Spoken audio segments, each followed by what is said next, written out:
Aloha, Yagoy, and welcome to this Talanoa on the most pressing issue that our region faces, the climate crisis. Today we're going to be discussing how climate change is not just an environmental issue, but one that intersects with many other social issues. I'm joined here today by Bedi and Jeshua. For those who are new to this space, for the new eyes and ears, when you speak of nuclear justice, what is that in the context of the Pacific? Because I think a lot of people don't actually know the nuclear history of the North Pacific, especially for us in the South Pacific that don't always hear of that. Yeah, it's actually quite shocking how little young people know, including myself, and that was why we started to advocate. But in 1946, right after the Hiroshima bomb, America started testing nuclear weapons in the Marshall Islands. And then France and UK began testing in the other places that I mentioned. There were over 315 nuclear weapons detonated in our Pacific region. And Castle Bravo was the biggest of them all. It was detonated in Marshall Islands. And the late Tony DeBrum once said that the size of that bomb was like 1.6 Hiroshima bombs going off every single day for 12 years. So these were extremely large-scale weapons being tested in our Pacific. They were chosen because people thought that we are remote and insignificant. And the impacts of those tests are still happening today. People are still living with the consequences, including cancers, radiation, leftover waste, not only from the testing in the Pacific, but like countries like the US shipped over tons of their waste from their tests in Nevada, and it's being stored in a nuclear waste dome called the Runit Dome on Enewetak Atoll. And because of the rising sea levels, this dome is at risk of leaking nuclear waste into the ocean. So there are so many ongoing issues, even with COVID-19, because people in the Marshall Islands, part of the population, were so vulnerable to new health risks. They were disproportionately affected by COVID. So a lot of new burdens adding on to this ongoing crisis really makes life difficult for people that have been impacted. And one thing that I find incredible is that servicemen from Fiji, New Zealand, the Marianas, FSM, they were all brought in as laborers to clean up the waste. So I say incredible because everyone was really impacted and is being impacted by this nuclear legacy.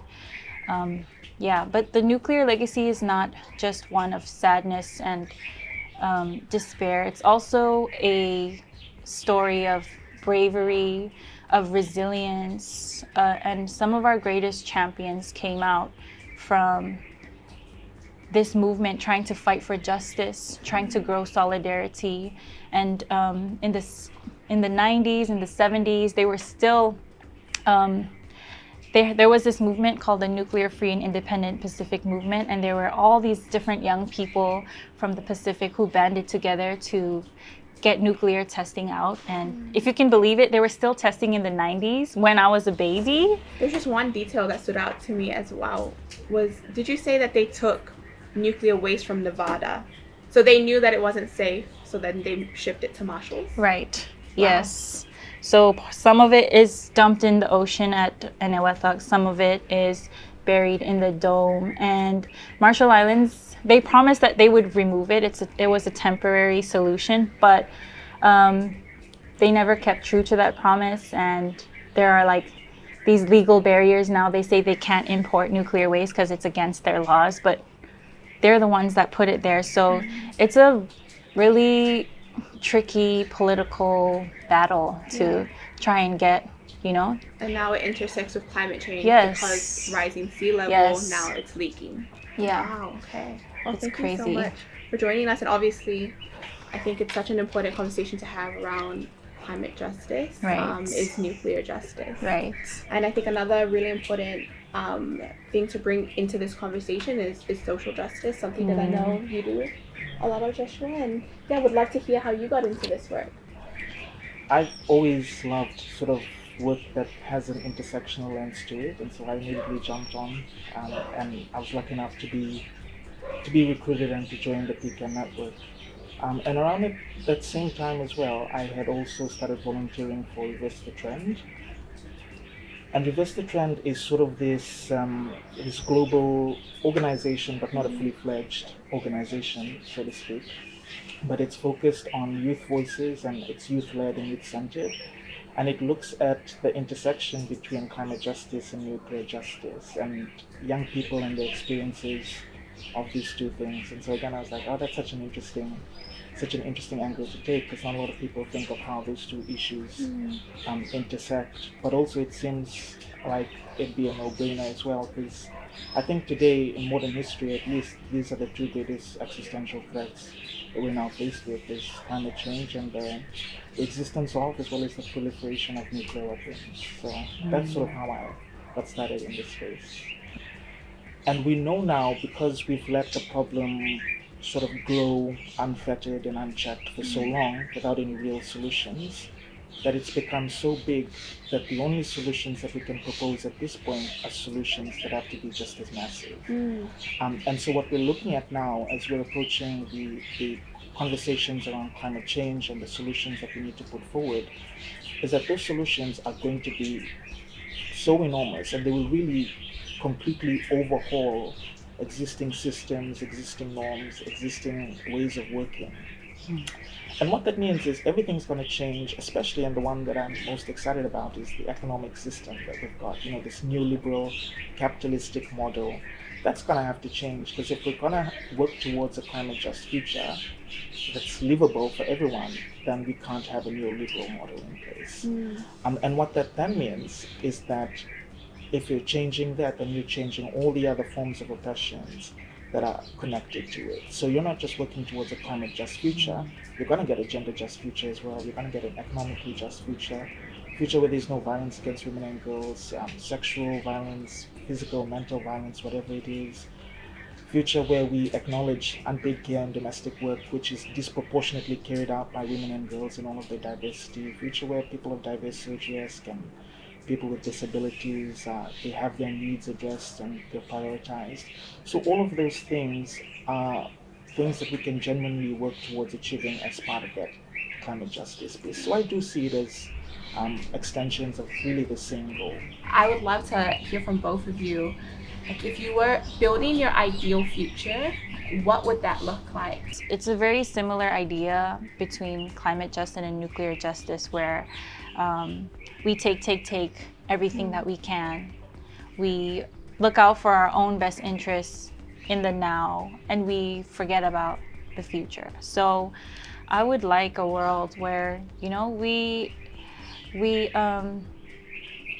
think about our future generation, think about our children and what we can leave behind for them.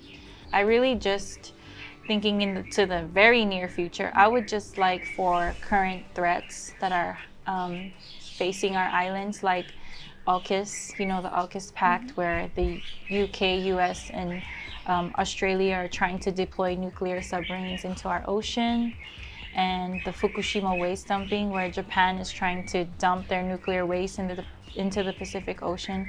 I would just like for our leaders to put people first. That's all, to put people and the environment first, and that it doesn't seem like such a crazy radical idea to just be like, we'll put people first always in our decisions. I think that can create the Pacific that I would like. And I was thinking about how before all of the testing happened in the Marshall Islands, people were living sustainably. They were living a way of life that, was sustainable for them. It was along with the land, and people think that we are chasing after development because we want all this new technology. We want the conveniences that modern life brings us. But we tend to forget, how peaceful, how sustaining and fulfilling that life was. So it would be really great for our Pacific young people to go back to that, to connect to that. And I understand it's naive to think that we can just go straight back, because we do still need technology to survive. You know, there have been really great advancements that help our people in times of crisis and communication. But we need to weave together all of our different Pacific values to create a mat that's not broken or frayed or on fire. The situation that we're in today is because we've always put people at the center, human beings at the center. And we've grown up with this idea that the ecological web of relationships, right? Humans, animals, everyone that's living, and even the non-living things, that it's all part of like a pyramid. And at the very apex of this pyramid are human beings that are looking out over everything. And that's been, that sort of thinking has really, I feel, creeped its way into every facet of our lives in society, the way we think about economics, the way we think about addressing issues about development. But really, in actual fact, and we know this for a fact, it's more of a web of relationships. And human beings are nowhere near the center. There is no real center in this web. It's us, it's animals, it's these species who are interacting together, and all of us are dependent on each other. And so as we see the incredible rate at which certain species are dying out, we know that that's affecting us. It's already affecting us in many different ways. Some ways we're beginning to experience and be able to like really pinpoint it out now. Others we still don't yet know how that's going to affect us. And so I think that it's really not a people-centered economy that we should be moving towards, but more of a care-centered economy, with this care for all species. And that's something that I've learned from feminists and feminist elders. Yeah, if all the work's done, we're done, we dust our hands, finished from the table, what would you be doing? What do you think? I always say I'm going to be a farmer or a Hollywood actress. Gosh. I'm going to join you in Hollywood. I think I'll join you in Hollywood. I love the arts, yeah.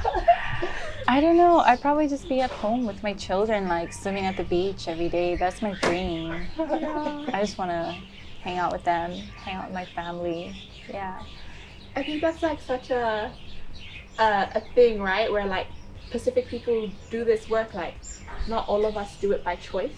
I think that's another difference between like Pacific activists and then like global North activists, Right. like strikers and people, Greta and co, is that they choose this work because they can. Whereas, like, is this work a choice for you? Exactly. I went to a conference, the YPL conference, and that's when I actually, Young Pacific Leaders Conference, there were a whole ton of great leaders from the Pacific, and that's when I realized, like, everyone is here not by choice. Like, we are doing this for survival.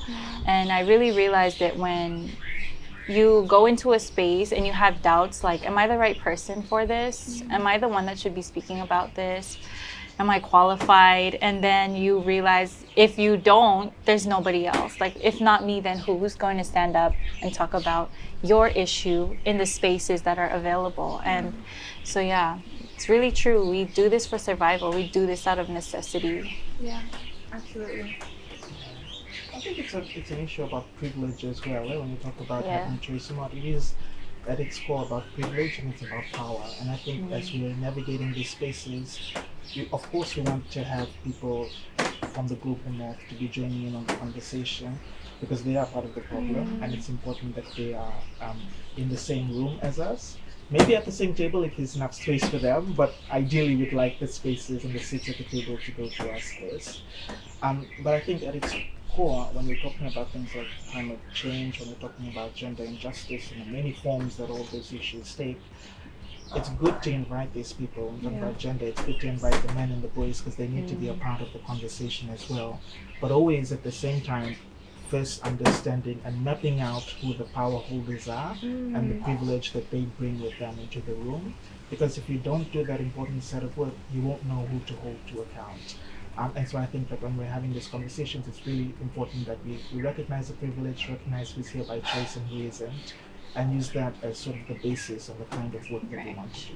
Yeah, I think you brought up such a valid point in that the reason why our work has to be intersectional is because we're like facing multiple crises at once. Yeah. So it's like, how do you choose? Like, do I choose like the village who's been impacted by sea level rise, the village that has a huge issue with domestic violence, and the village that has a huge issue with nuclear waste? Like, how do you choose which one's more important? You can't, and so you have to do the work of all spaces. Right. So I'm very grateful that you got to come in and share space with me, and thank you both so much for offering your expertise.